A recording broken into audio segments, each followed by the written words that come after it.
It's been way too long. Hey, G'day, Sean, how guys. are you? How's everybody? I'm good, mate. I am very good.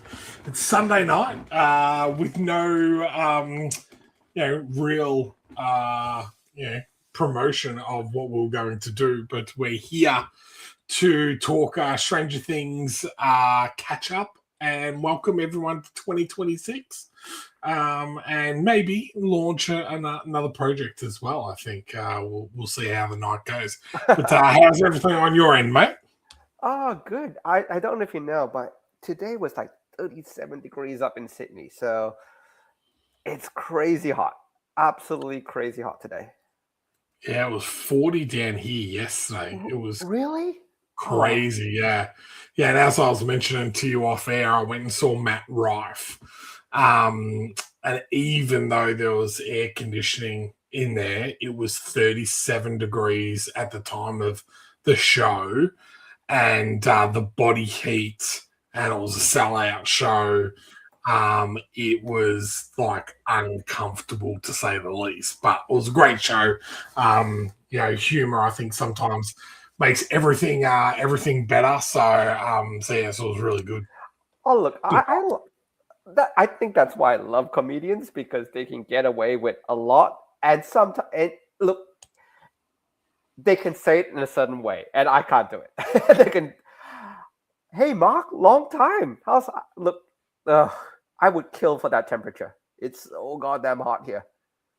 Nah, that's a bit cold. 8 degrees. That's is there a chill factor on that as well, Mark? Is it like 8 but feels like 2? Yeah, that's the other thing when it's that cold. Sometimes it actually feels even colder than it actually is. Oh man.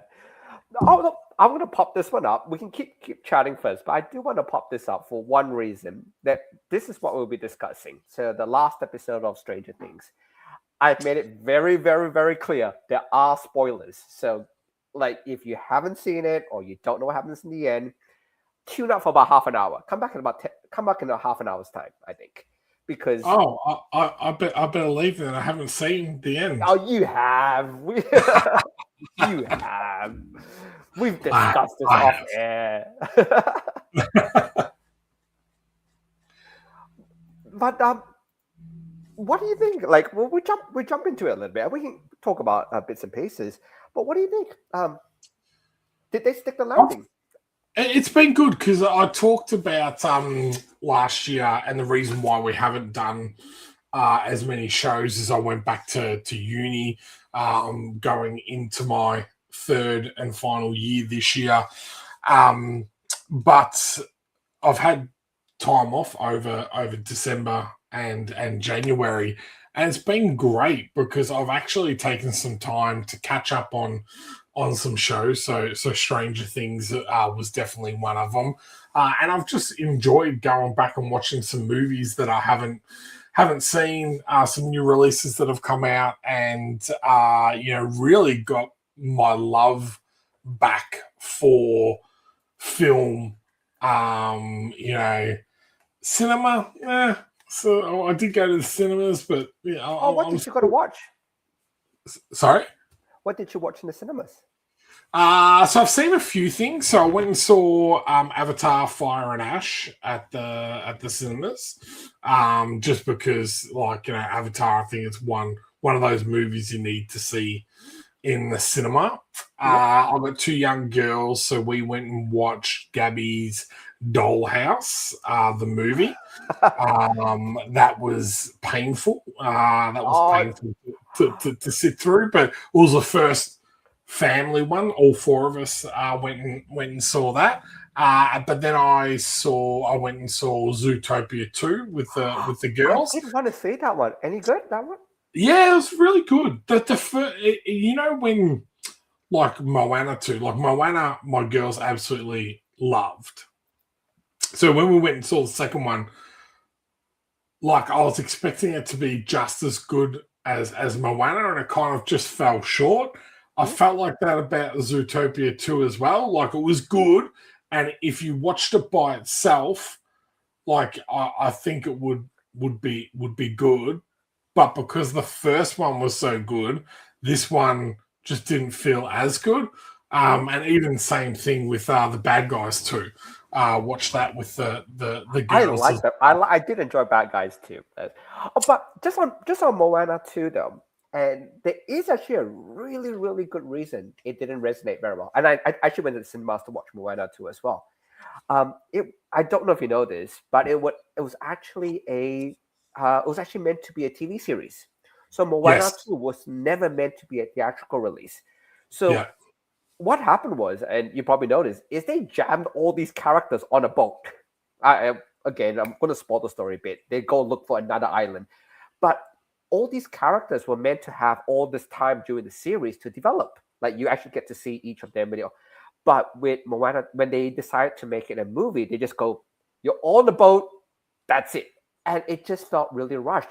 And you also notice that because it's meant to be a TV series, Maui was only meant to come in like episode 7 or 8 as as the big exciting thing. But because it was a movie, having him appear so late as a main character was like, what are you guys doing? I think they butchered it a little bit in terms of they should have made the choice. If it's going to be a movie, write it for a movie. If it's going to be a TV series, write it for a TV series. Don't just grab the TV series and go, "You're now a movie."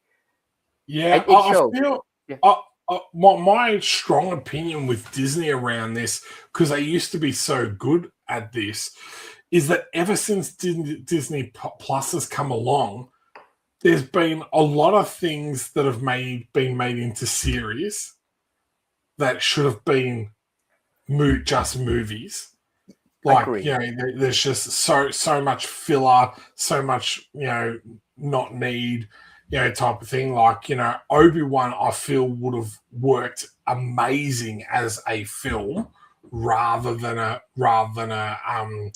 series, especially that first episode. Like, you could have done that whole episode as a montage All right. in the first 10 minutes of a film. And it And felt I certain things were rushed. I mean, not rushed, sorry, just dragged out in Obi-Wan. Didn't you feel? Like yeah, there was so many scenes you just felt like when they were basically trying to hunt Leia and Leia got away and bits and pieces. You just go, you've wasted 40 minutes on just yeah, that segment of it when it could have been um, Obi-Wan trying to find Leia and he finds her. You don't need to put all that back filler of what was yeah, happening with her because she wasn't the main character, so you didn't really need it.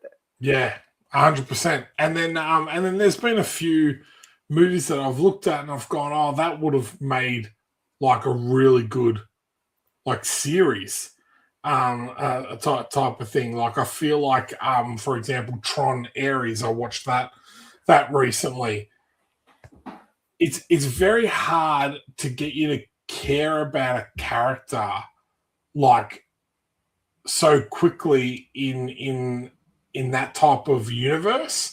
It's not like you got the same characters from Tron Legacy, and now this you're rechanging again, and they did do the montage at the start to try and introduce all the different characters and say, oh, this is what's happened. This person's taken over Flynn's organization and blah blah blah, so on and so forth. But I just felt like that would have worked really well as a 6-part like miniseries where you built up the character, you built up the villain, you had the climax of what happens to one of the villain's mothers, and then where it ends like leads it into like a second season. So I just feel like they've really kind of like gotten confused What should be a and they've movie and what should be a TV series? type Like, of thing. So Andor I was a don't know who makes fantastic. that decision, but yeah. I've got to bring this one up. This is and number one. Hi Lucas, thanks for dropping in. This has to be the funniest story. You've heard about Conformity Gate, haven't you?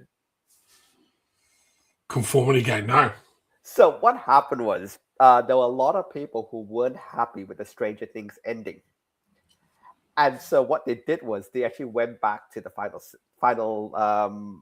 what you call it, the final season, and they started picking all the clues up because oh wait, that was red in one person's vision, but it was blue. Like they broke everything up, until it reached the point where there was meant to be a secret episode that Netflix was going to get released on, I think, I can't remember the date, January something.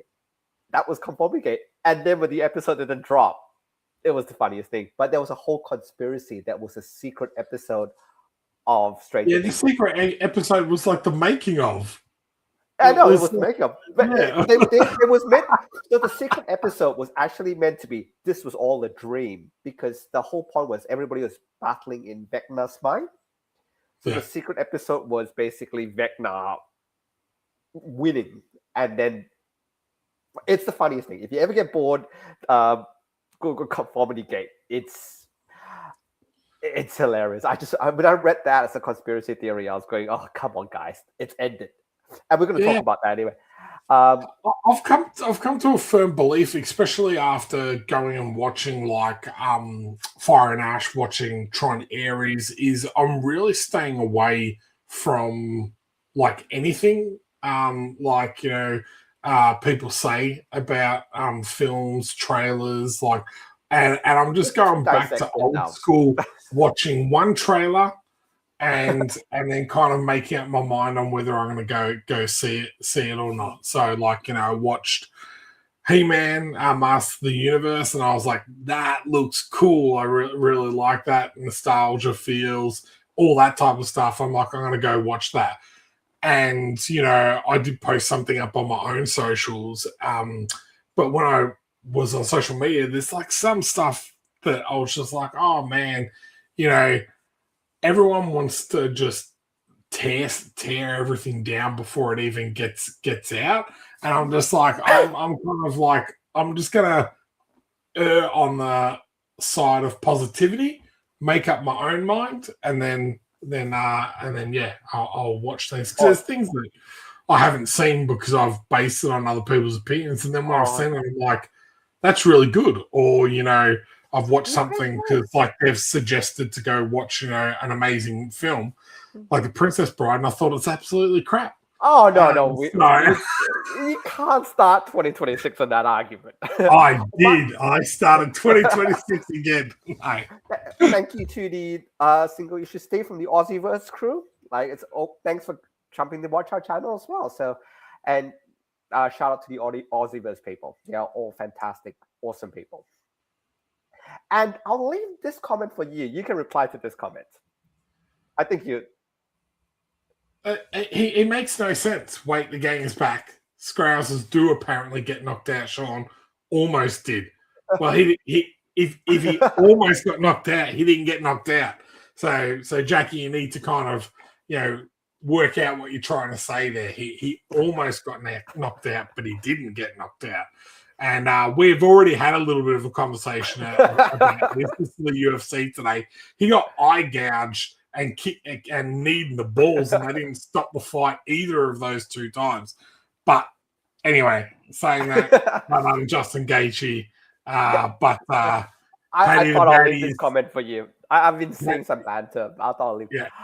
So if no one knows what we're talking about the UFC that was on today. So because that was just Look, let's go to Stranger Things, and I'll just give some stats because I did do some stats before we came. So the whole episode was 2 hours and 5 minutes, of which, and this is something which I think Sean and me had a quick chat about previously, of which the final Vecna fight, if you will, ended with 45 minutes left for the epilogue. So the first hour and 15 minutes, give or take, was the conclusion of the series, and I'll say the 45 minutes was the epilogue. And for me, I think I should really enjoyed it. I know there's a bit of discourse back, we should have got a longer fight scene with Vecna or whatever. But if you were trading time, what was your thoughts? Did you think the time split was okay between the final fight and the epilogue, or would you have liked to see a longer final fight or a longer epilogue? My personal thing was I wanted one more episode. If I had the choice, one more episode in for me. I think that's always what everyone wants is one more episode. For my own opinion, I loved it for what it was. Loved the ending, loved how they wrapped up all the different characters. And you actually need to give that some time to be able to do that. And I feel like a lot of films or series, they build it up so much that when you get to the ending, you only have like 10 minutes of going through every single character's, and then it flashes up, and they went on and did this and finished uni and they were great and they lived happily ever after. And he got married and had 2 children and blah, blah, blah. Like, for example, Harry Potter, you've literally watched 8 films, 12 hours or more of the movie. And the end part for him 5 minutes is 5 minutes at the train station. That's it. Exactly right. So for me, I've found it amazing. Don't get me wrong. Like, I would have always loved to have seen, the bats come, Eddie come back, all of that type of stuff that people talked about. But sometimes I think you got to put your realistic hat on and go, okay, they've only been given a certain amount of time, a certain amount of budget. How is that actual episode? How is that final episode?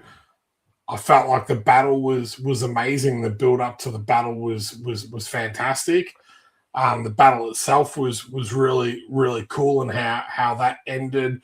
Type of thing, especially with Joyce. I thought that was really cool for her to be the one that landed the killing blow as a mother and someone that wants to protect like her children, all of his friends and everything. And then, as I said, the wrap up I thought was really amazing as well, and gave enough time to each character to kind of give them a fitting farewell.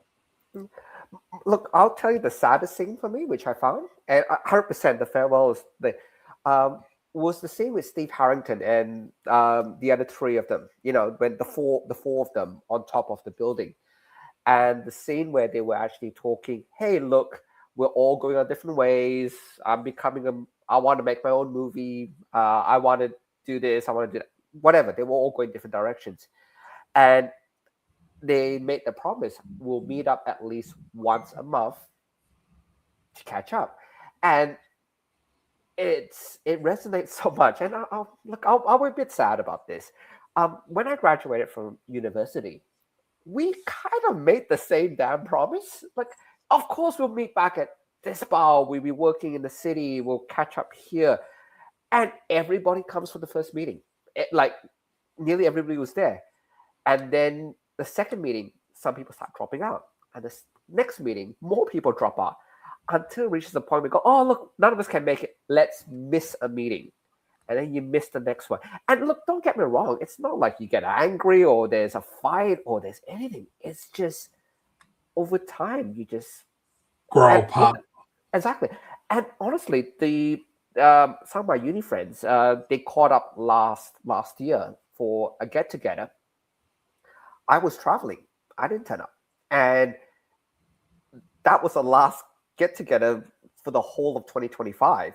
And they just did it just at the end of the year. And I think that's how it goes. And the fact that I know that happens, and when they filmed that scene, and the dialogue was incredible, and they were so optimistic. Of course, we'll meet up. We'll never stay apart. And when you're at that age, and then you look, and I'm looking back 20 years from now, and back to that time, I'm just going, you guys are not going to meet up. In 6 months, you will not see each other again. And that's so heartbreaking. And I was like, it breaks your heart. They said that part of the episode took ages to film because they all started crying, and they kept on crying, and because I feel like they know themselves that as much as you want to say that you will, keep meeting up and be friends with anything, and I've kind of come to this realization over the last couple of years, is that relationships, whether they're friendships, whether they're romantic, whether they're a father-daughter relationship, it takes effort, it takes time, and it takes perseverance. Good relationships are not easy. And I think sometimes when you're young and you're a little bit naive, that you think that everything will just stay the same and everything will just flow on as it did. But that's unfortunately just not reality, and that's part of I guess growing up, and just is another great thing about Stranger Things and their whole time as a group together, because it's even like that the when they're finishing their D&D game, it's And like, they're putting it back and that's, putting it back. it's like, we probably won't play another campaign, like, and they even say, oh, what are you talking about? Was it 7 years for nothing? Like, that's how long they've been playing that campaign for, 7 years. It's kind of, and that's why I guess I love Critical Role, because some of those guys have been playing together for 20 years or something like that, different campaigns. So that's kind of cool. So, but as I said, it's effort. You actually have to put in effort, time, and perseverance. So, that's. I'm going to I say just something thought it to was you, great. and I know you have two kids, so I know this is going to break your heart. And I was told this a long time ago. There will be one day for both your kids where you will, you're young enough that you still carry them, but there'll be one day you're going to put them down and you'll never carry them again. There'll be one day when that happens. You won't know what that day is. It won't even matter. There's no huge fanfare or ceremony. You just pick them up, you put them down for one last time, and you'll never carry them again. If you think about it, I don't know when that's going to happen, but there'll be one day you just physically can't carry them, and you don't know when that day is. And it's like this. It just breaks your heart. It's like the day you put the book back. You keep thinking we'll come back to it, but you never do. So I don't know. I'm getting all nostalgic because they had 45 minutes of this, and I loved it. I really did. And like I was saying to you in the beginning, I would have traded the Vecna fight for more of the epilogue. I would have absolutely traded it. Like, I think they've got about the right split. But God, I would easily pick seeing the characters off than more CG if it came down to it. Yeah. Yeah. So I think the biggest question mark, which I kind of liked around it, was like Al's ending, because I kind of liked the first part, and then they've kind of let it, a question mark around whether what happened to begin with actually happened, or whether she survived that and went off and had a happy ending type of thing. So I thought that was clever as well, because whichever way you wanted to look at it, you're like, okay, she's had a heroic ending, or she's actually gotten what she wanted and moved on. But it just meant that she could not be a part of their group or their life or whatever to be able to get that type of thing. So, and I think that's, again, sometimes, with your group of friends, there's some people where you're like, oh, I have to sever ties with them if I want to go further type of thing. You can only bring them along for so far. Yeah. It's not even sever ties. And this is the thing that I love about how the ending of Stranger Things happened. It's not like they, let's say with Will's gang or with Steve Harrington's gang, it's not like they sever ties. It's just that they moved on, and they always assume they're going to be together. But being older, you look back on your own life at those times, it's ending. But they don't know at the time that it's over. You know what? It's one of those things. You don't know it's finished. And the audience know it's finished. And being the series finale as well, we also know that these characters are finished for us. But the way they portray it in the show is like they think they're coming back. You always feel, hey, we meet up again in another month. Great. Except you're not. And I don't know. It's got me all sad and nostalgic watching it. I have to freely admit. And what it was did you really think well about them doing a Nancy spin-off? I'm 50-50 on that. Mainly because the one thing that made this series, for me anyway, so well done was the multiple groups. You had the adults, the teenagers, and the kids, Yeah. and you had them bleed into each other a lot, like Steve becoming Dustin's best friend, and all that bleeding of characters.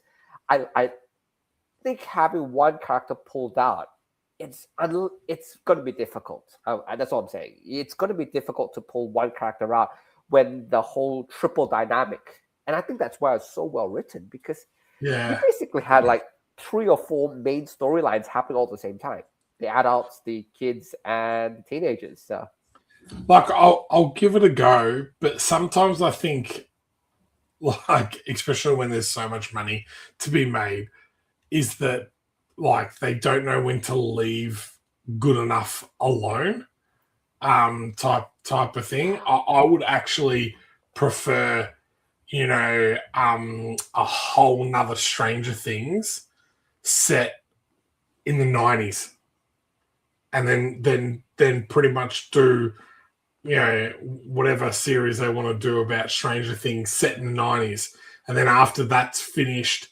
do another series set in the 2000s. Like, I think that would work really well, because what's again so good about the series is how, like, everything around them is nostalgic, is like what Kate Bush hit number one, 30 years after having a number one. Metallica had never, which I'm actually wearing at the moment, and I've got my Stranger Things hat on, had never had a number one hit, and Master of Puppets hit number one, 36 or 37 years after it got released, type of thing. So I'll watch it and I'll give it a go, but I think, I'm not sure how, as you said, how it will kind of work just focusing on a single character type of thing. So I think it's half the fun of Stranger Things was the ensemble cast. It's like Game of Thrones. It's the multiple storylines, and when you have a series with multiple storylines, and when the storylines actually meet, oh man, that's exciting. You know what I mean? When the storylines actually crash into each other. I know, I liked it. I would have, again, it's money, time, and all the rest of it. I would have liked it to be 2 episodes for the finale, like a good, instead of the 2 hours that we got. I would have liked it to have been 3-4 hours. Then you got another half an hour you can slap onto the Vecna fight, make it really more intense, build up suspense a lot more. Like I know, because of the time constraint, it just felt like they entered the portal, and 2 minutes later they were at Vecna's place already. If they had the half hour to really just ramp up the, oh my god, we're gonna die, that type of fear and all that, I think that would have been fantastic. And then give another half hour so that we could look. I understand as well that they want to give the main characters the send off, but there was a lot of characters I would have. Number one, one of my favorite characters was Susie, so Dustin's girlfriend. I would have loved to have, just 5 minutes to what happened to Susie. I would have absolutely loved that, but I just know it's a time constraint. You can't give everybody enough time, really, which is why I wanted that one more 2-hour episode that you could do all that little things, even a phone call or something, even a phone call to say, Dustin, I hate you, we're over. The only thing I would have loved is that when they went through the portal, is that they were a little bit of their own D&D characters, so they had like a moment that, like, where they use their D&D personas type of thing, like, because they're like, oh, Will, you really are a sorcerer type of thing, like, I was like, oh, that's cool, and Lucas could have been the tank or something, but you just that like, but I'm nitpicking here. It was a time thing. It really came down to time. Like, if again they made the last episode 2 hours, it's what would you have given away for that time? Like, I would have, like the Steve and his gang, I wanted more of that time, but knowing if I wanted more of what happened to Steve or more than what happened after graduation, for the other kid, for Dustin and the other kids, I'm sacrificing action. You know what I mean? Give us another episode. And that's actually where conformity gate comes in, from what Lucas is saying. It's basically people just wanting one more episode and a lot more time. Yeah. Although, if Stranger Things are listening, they should actually do a series where they do get back together every month and they just each tell an episode of something crazy of what happened to them, like in that month. He's talking about his horror movie, and Nancy's like, "I broke this story," and that'd be funny. I think that'd be interesting. Anyway, we're at the half-hour mark, so there is one thing, and I thank Sean for letting me do this. There is one thing I was going to just show everybody. I actually launched a new campaign just before the show started, so we haven't done this for quite a while. I think it's been quite a few months, actually, hasn't it? Yeah, I think the last live show we did, and for a launch, was October for Fracture Shards Volume 4. Which, I think that was the last time we've done. Yeah. So let me share this. Share screen.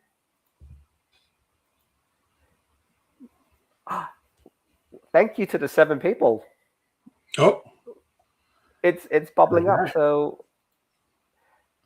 really much better. I'm going to dump the link into the chat. So if anybody wants to check it out, feel free to. So comment. I'm actually, by the way, I don't know if you know, but I know Sean has been really busy the last year. I really missed you when I did some of the streams, and I had to plug all the stuff in. I'm not good at it. If you ever watch some of those other streams, which I did with other people, it was like, what do I click? Where do I? You probably saw my face just go, okay. Neat. I know it's not as I make it look easy. I know it's not that easy. It's nice to see. 100% agree. So for me to even do stuff, I actually have to freeze. And then I think we had what I was talking about lettering with one US guy, Chris. And every time I had to do something, there was this dead air because I was going, okay, press. And then you couldn't speak. See, that is the art form of being able to continually talk and also click on things. So I'm just lucky that I've got a big mouth and I can talk a lot. So I'm able to kind of mask that I'm doing things while I'm just talking. So, but I do notice that you've put the link in the chat, which will be both on our YouTube and on the Facebook page. But also, if you are watching this back and you can't find the link because of all the comments, above us there is a QR code. So this is a new thing that StreamYard is doing. Just pull out your phone, go to this QR code. It will take you to the Kickstarter, which is Wolf Cubs Volume 1 and 2. And this is one of Stephen's all ages graphic novels. And again, it's very much in that D&D style of story and that type of stuff. But yeah, I don't think you've seen this, but because I did this pretty late in the piece. But do you want to watch the video? Have you actually seen the video yet? Let's pop it.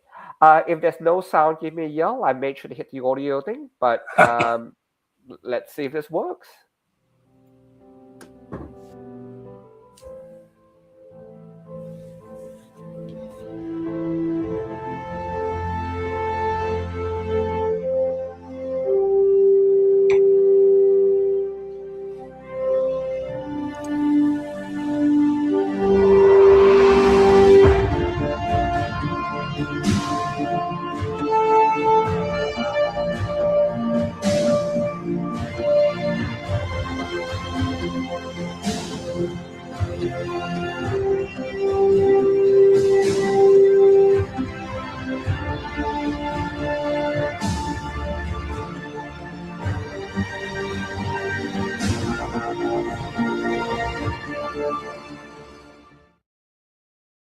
That's it.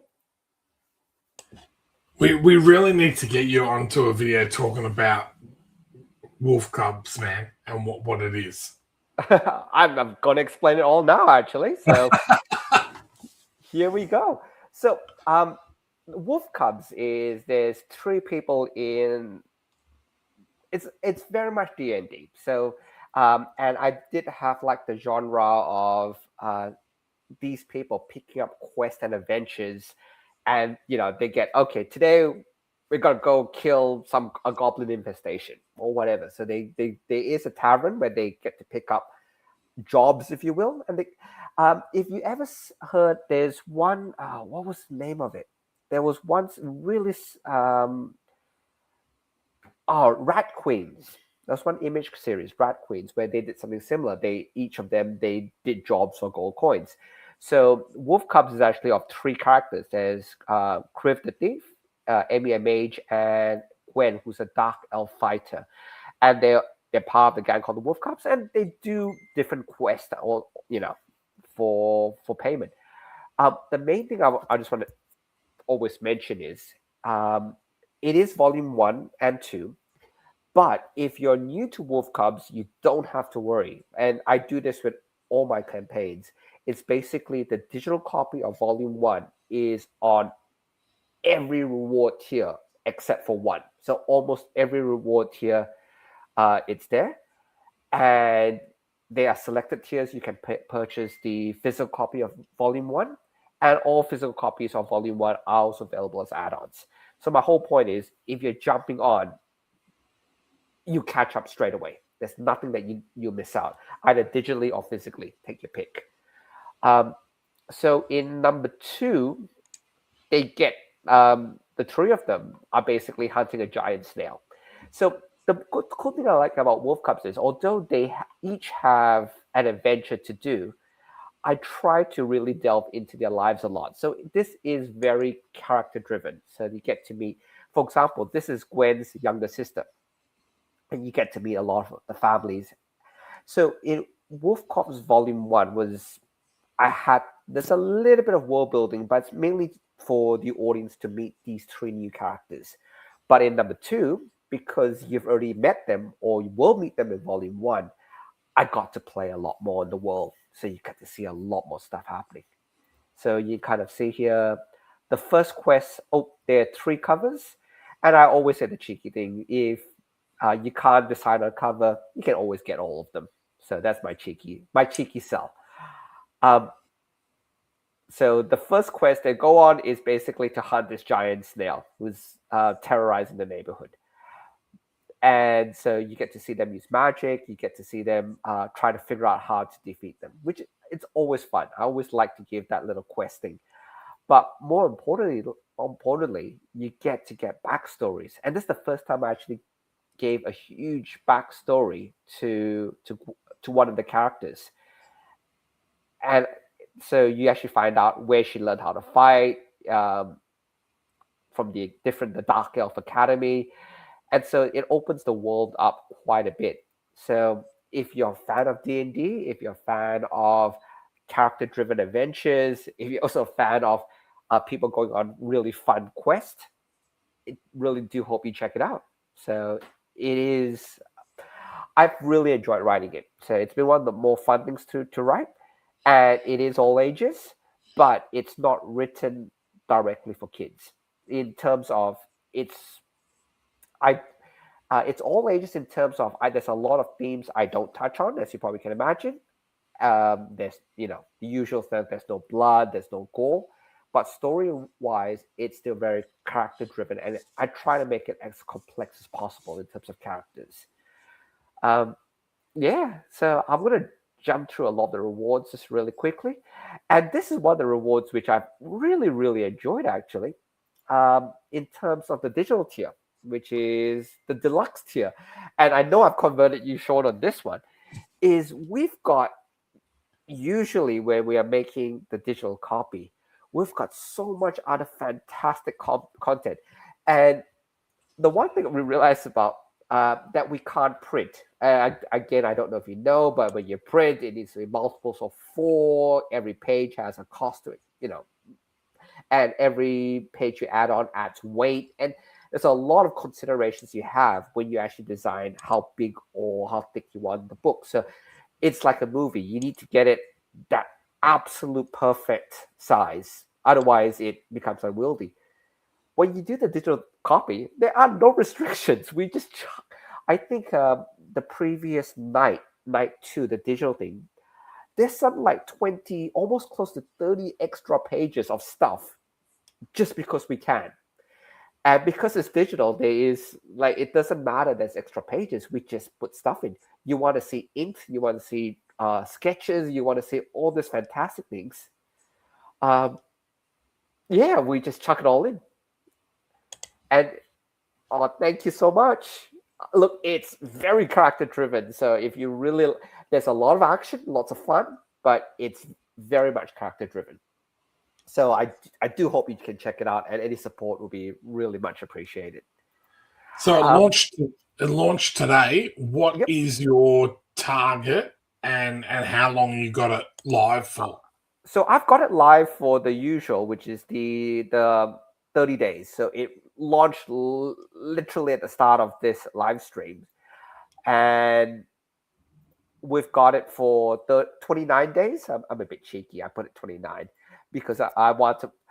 I want 1 day less of the mid campaign, um, and we're at 10% there. So thank you everybody so much. And the target's 4,000. So if we can get there next couple of days, the weight will be off me, and I will be happy. What short as you know this. Once it funds, all the pressure is off. Until it funds, you're refresh. Once it funds, the pressure comes off. So The addiction is real with that that F5 refresh button. So so but yeah, look, if you're thinking of being a digital backer, I would really, really encourage you to go on the deluxe one, mainly because I put 20 pages in there. I promise you, between you, me, and this channel, it will be more than 20 pages. It will be, we can put so much really good stuff in there. It will be art, other projects, sneak peeks, and it also will include all the covers as well. So and what I did for Night, which I really enjoyed, was I put the cover, the inked, and the sketch as well. So you actually see all the bits, which I think was I love doing. Um, as well as, and I know Sean, you're a big fan of this. We always give away extra stuff as part of the digital tier, always. And these extra PDFs are on every single tier. And I always try to give a good mix. So I don't just pick, oh, it has to be fantasy related because it's fan.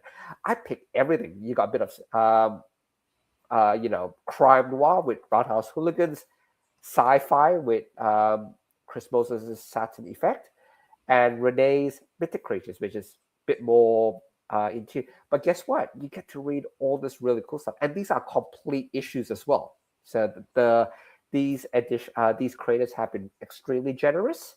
But guess what? It's just extra stuff for you guys. So it's on every single tier. You get extra digital copies. Okay, so physical copies, and I'll show you my favorite one as well. So you can get one of the 3 covers. You get volume 1 that's still available. I like trading cards, I do, and so you get and the thing is with the trading cards and the A5 cards that we make, and these are really cool postcards as well.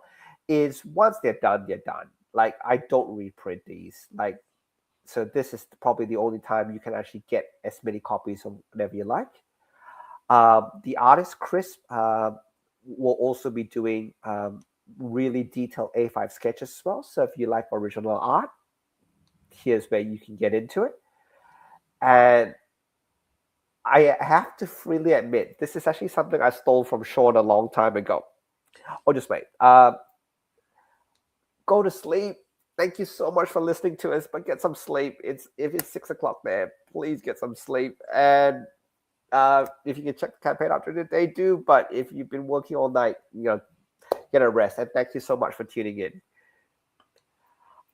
But look, Sean, I'm just really admit, I stole this from you. it's my favorite reward tier now, and I stole it. Custom covers. Your thoughts on custom covers? Oh, I love them. I love them. Like, we have used to have a very good friend of the show, Moira, and she used to get this option a lot for backing our campaigns, and it's been amazing now that we've lost her to kind of like flick through some of the comics and see her on the front cover of many of the issues we've released. So it is got to be one of my favorite reward tiers as well. And I think they're just great, memorable once-off things that you might never ever do again, but you'll always have it, and be able to share it with your friends and family and say, hey, I was actually on the cover of a comic book, which is pretty cool. Speaking of Moira, and there is something I do want to show, and I don't usually do this in campaigns.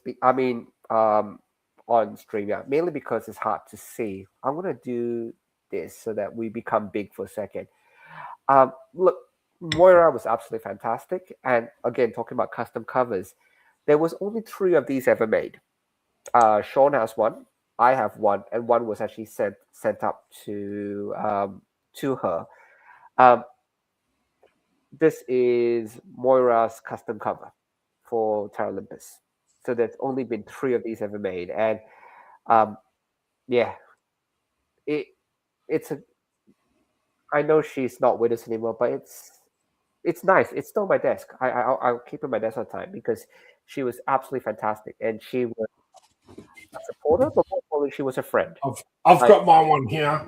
This is the 13th Labor, and she's the night elf up here. So as well. So yeah, it's a nice. It's look. I know we're getting all nostalgic, but it's a really nice memory. Like honestly, like Moira's salt of the earth. Like we used to talk about Supernatural all the time. She used to back me on Princess Bride, which you don't. Yes, we used to have arguments about it. And she would back me on that one. But it's I'm jumping things, but it's definitely one of the cooler rewards. Absolutely. And, to be fair, like I make sure I keep a copy of it, but it's not like we print. It's one of those things. Especially if you're looking at something to collect, it's one of those things that there will only be that 3 copies or that 4 copies, whatever it is. It will be however many copies for each person, and maybe 1 or 2 more. That's it. Like I said, the one we did for Moira, the one I showed, there's only 3 copies in the world. And one is with, hopefully she got a chance to see it, and one's with Sean and one's with me, and that's it. So it's one of those things that, it's absolutely my favorite reward. And thank you, Sean. I stole that from you. I really admit that. The team, so it's actually really cool because this is actually Chris is from Sydney as well, so we've met up. And so it's really a Sydney-based affair that brings us up. And, that's it. I'm out. And for those who don't know, Grace has been our editor across multiple projects because Grace is so awesome from Singapore. So, and stretch goal wise, look, I do like to set stretch goals to really be stretch goals. I don't like incremental stretch goals where at small numbers I say go big or go home type thing. So if we hit either of these 2 numbers, it basically does better than Wolf Cops Volume 1, which is all I'm hoping Volume 2 does better than Volume 1. And what I do with my stretch goals, if it does better than Volume 1, I basically give everything basically. You have to wait a little bit, but there will be physical rewards, additional physical rewards for free, as well as additional digital rewards. And so basically, whatever you back, physical or digital, you get you get something, and I'll make sure everybody gets something extra. Which, if you help share, spread the word, share the love, that's really all I can hope for. Let me just pop up this other comment. I am looking to cross promote. So if you know anybody, you know how to reach out to me. Let me know. We're happy to cross promote with anybody. And I've got a couple lined up already. So I'm actually really excited to really get the word out for this. Let's have a quick check on my F5 because I'm, that's all I'm doing now. Refresh, refresh, refresh. And we've hit the 10% mark exactly with 10 backers. So I'm really excited. Look, I'll be hitting refresh, refresh all through the night. you know how it is, Sean. You really do. It is. It is. It's hard like not to do it. And we've done a lot. We've done a lot of Kickstarters. I think I'm up over 30 campaigns that I've been a part of with either yourself and me, and then probably a part of another 5 with helping out other creators or whatever behind the scenes. So but it never gets old. That that fear, that anxiety, or that refreshing, like every single campaign, it's exactly the same. Oh no! Look. To be fair, I usually press launch about a minute or two before we go live because I've seen so many people, and it freaks the hell out of me that you want to do it when it goes live, and suddenly it goes, "You haven't filled this section in," or "You need this approval," or some, and then the whole live stream just gets. But in the last 5 minutes that we have, I'm sharing another link out because I want to give 5 minutes to Sean to actually explain this one. So just hang tight. I've shared the link out, so please press notify, but give me a spiel because this is Sean's project that's come out in February. I really hope, Sean, that you launch before mine ends because I would love to cross promote with you. Again, if the stars align and everything matches up. But yeah, you've been hearing me rant for the last half hour. So please tell me about this one. Okay. So thank you very much. You put me on the spot because I didn't expect you. I know. I'm sorry to mention this. So you've put me on the spot now. But thank you. Ned Kelly, Werewolf Hunter. It's something that I dreamt up probably about 18 months ago, and then the ball's been rolling quite quick with it. I'll be launching towards the end of February, start of March for this project, because we've also gotten what we call a Match Lab grant, which you've had before, Stephen, which is that Creative Australia will match whatever we raise dollar for dollar. So this is going to be a standalone graphic novel. It's going to be about 80 to 90 pages in length of artwork. Probably about 96 pages all up, maybe a little bit more. We'll see. But yeah, Ned Kelly, Werewolf Hunter. What if Australia's most notorious outlaw wasn't just fighting the law, but monsters hiding within it? Ned Kelly, Werewolf Hunter reimagines the legendary Bush Ranger story as a blood-soaked battle for survival against werewolf lawmen, mixing true history with supernatural horror in a way you've never seen before. Packed with gritty artwork, relentless action, and a bold twist on one of Australia's greatest myths, this graphic novel will sink its teeth into fans of horror, westerns, and dark reimagings of history. Now, if you sign up to our Kickstarter pre-launch page and be the first to join the pack when our campaign goes live.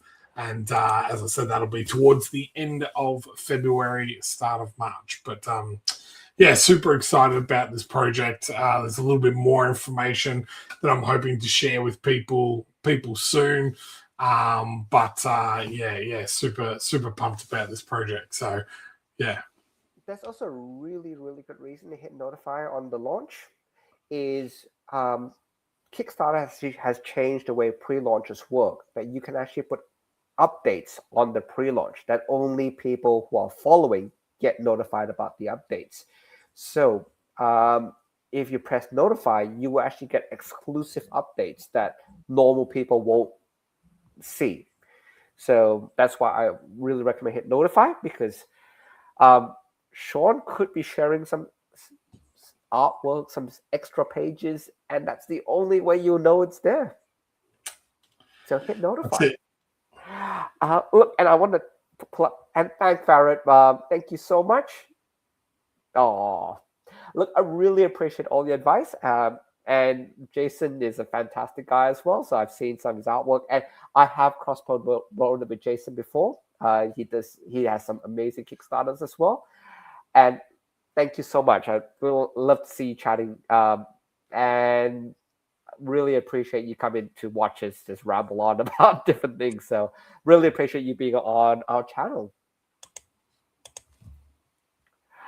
That's really about it. So look, I'm really excited for your Ned Kelly one as well. But if you don't mind, I'm going to jump back to give me a sec.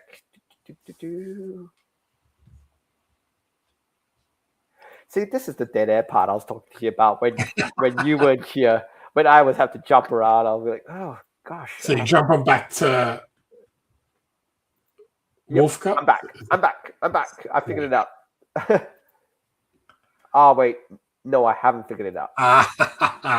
See, this is why it was always good to have a for you, because you used to do all the button pressing.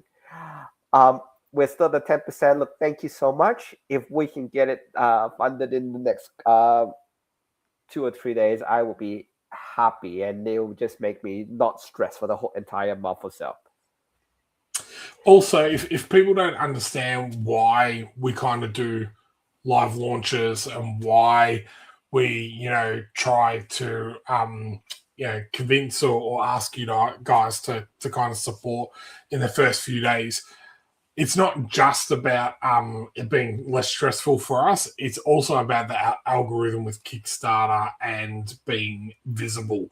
So the more type of backers, the more backers, and the more funding. Also, the comments that you put down on the actual Kickstarter page, all that gets fed into an algorithm and shows the project to more people that might not necessarily be in our own network. So, sharing the link, commenting on the Facebook page, the Kickstarter page, and then backing early is really helpful for us for the whole campaign. So that's why we do this, and of course we enjoy talking to each other and talking to you guys. And thanks for all the amazing comments.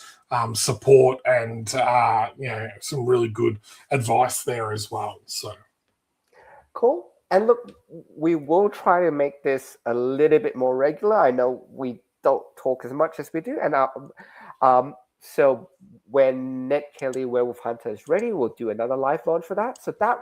So you'll see us again in about 3 to 4 weeks. Hopefully, if we get something else up, we'll be more than happy to. I am posting short videos, like the trailer video is also up if you do want to watch it as well. But look, thank you all so much for your time, and we'll catch you definitely for the Ned Kelly launch, but hopefully sooner. Thanks again, Stephen. Okay, we'll see. Thanks, Sean, and we'll see you guys hopefully very soon.